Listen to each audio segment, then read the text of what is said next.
And speaking of President Obama, he spent part of his day in southwestern Indiana. Now, he came here to tout what he called a recovering economy. His visit comes as new unemployment numbers here show the U.S. added nearly 250,000 jobs last month alone.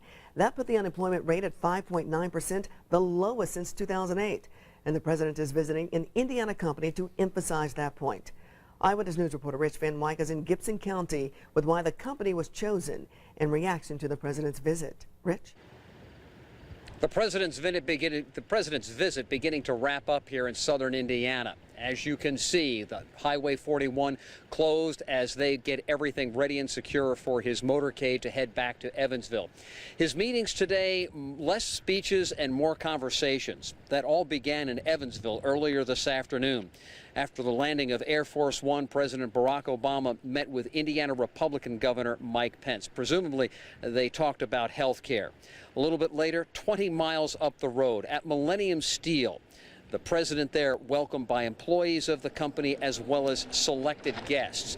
This was an opportunity for the president to have a conversation with these people. It lasted more than an hour.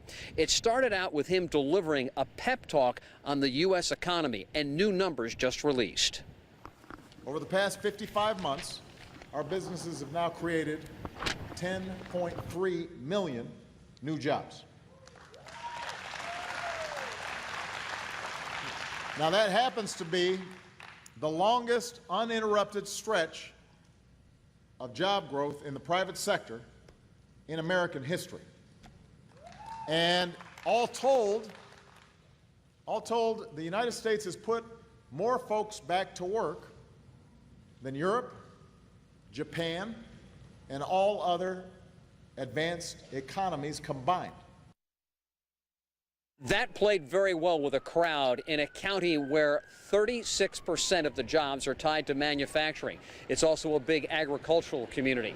From there, the pep talk turned to a sermon. President Obama using it as a pulpit to talk about his initiatives he said would help the economy recover faster. First of all, more roads for bridges and more money for bridges and roads. That, he says, would put more people back to work. He wants the minimum wage increased so that workers have more money to spend, and equal pay for women. How did that play to this crowd? What do they think about it? We'll hear from them coming up at 6 o'clock. Reporting live, Rich Van Wyk, Channel 13 Eyewitness News.